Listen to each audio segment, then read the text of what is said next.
পিছিয়ে যাচ্ছে ইইউর সাথে ব্রিটেনের বিচ্ছেদ প্রক্রিয়া, কারণ আইন প্রণেতারা চুক্তিহীন ব্রেক্সিটে রাজি নন। বুধবার নানা নাটকীয়তার পর চুক্তি ছাড়া বিচ্ছেদ প্রস্তাব বাতিল হয় দেশটির কংগ্রেসে। ব্রেক্সিট পেছানোর ব্যাপারে বৃহস্পতিবার হাউস অব কমন্সে ভোটাভুটির কথা রয়েছে। বিশ্লেষকরা বলছেন 29 মার্চের মধ্যে ইইউর সাথে নতুন চুক্তি অসম্ভব। তাতে অর্থনৈতিক ক্ষতিতে পড়বে ব্রিটেন, যার প্রভাব পড়বে চাকরি, ব্যাংক সহ বিভিন্ন খাতে। ব্রেক্সিট যেন থেরেসা মে সরকারের গলার কাটা। দফায় দফায় পার্লামেন্টে ভোটাভুটির আয়োজন করেও সমর্থন আদায়ে ব্যর্থ হচ্ছেন তিনি।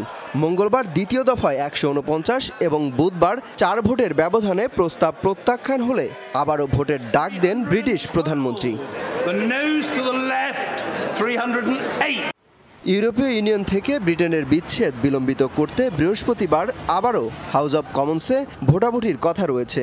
এ প্রস্তাবের পক্ষে আইন প্রণেতারা ভোট দিলে এবং ইইউ তাতে সম্মত হলে 29 মার্চ ব্রিটেনকে ছাড়তে হবে না ইইউ। আর প্রত্যাখ্যান হলে চুক্তি ছাড়াই এ মাসে কার্যকর হবে ব্রেক্সিট। তবে ব্রেক্সিট কার্যকর হলে ইউরোপীয় দেশগুলোর জোটের সাথে নতুন করে চুক্তির পরিকল্পনার কথা জানিয়েছেন থেরেসা মে। আমরা চুক্তি সহই ব্রেক্সিট কার্যকর করতে চাই, তবে অনেকেই তা চাইছেন না। এতে আমাদের জনগণের প্রতি বিশ্বাস হারাবে তারা।